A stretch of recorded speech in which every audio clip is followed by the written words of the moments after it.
Explosions struck multiple cities across the Middle East on Tuesday as the United States and Israel intensified their military campaign against Iran, marking the fourth day of the conflict and raising fears of prolonged disruption to global energy supplies. US and Israeli strikes hit the Assembly of Experts building in Qom, a body responsible for electing Iran's new supreme leader. Iranian media reported that the building was no longer in use and there were no confirmed casualties. Strikes were also reported on intelligence and Quds Force headquarters, Iran's state broadcaster, Mehrabad Airport, and the Natanz nuclear facility. Iran said the death toll from the attacks had risen to 787, according to the Red Crescent. Meanwhile, Ayatollah Ali Khamenei, who led Iran for 36 years, will be laid to rest in Mashhad, though no funeral date has been announced. Iran launched retaliatory missile attacks on Israel with impacts reported in the Tel Aviv area. Israeli emergency services said 3 people were likely injured. US President Donald Trump said it would be preferable for Iran's next leader to come from within the country rather than exiled royal Reza Pahlavi. Trump also said he ordered US participation in the strikes because he believed Iran was preparing to attack the United States, comments that appear to differ from Secretary of State Marco Rubio's early explanation of a preemptive response to an anticipated Israeli strike.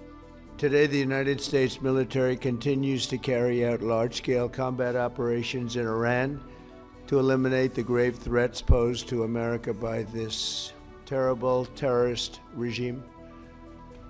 Following our obliteration of Iran's nuclear program in Operation Midnight Hammer a short while ago, we warned Iran not to make any attempt to rebuild at a different location because they were unable to use the ones that we so powerfully blew up.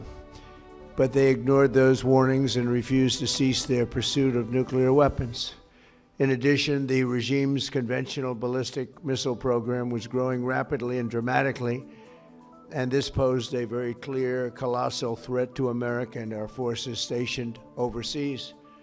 The regime already had missiles capable of hitting Europe and our bases, both local and overseas, and would soon have had missiles capable of reaching our beautiful America.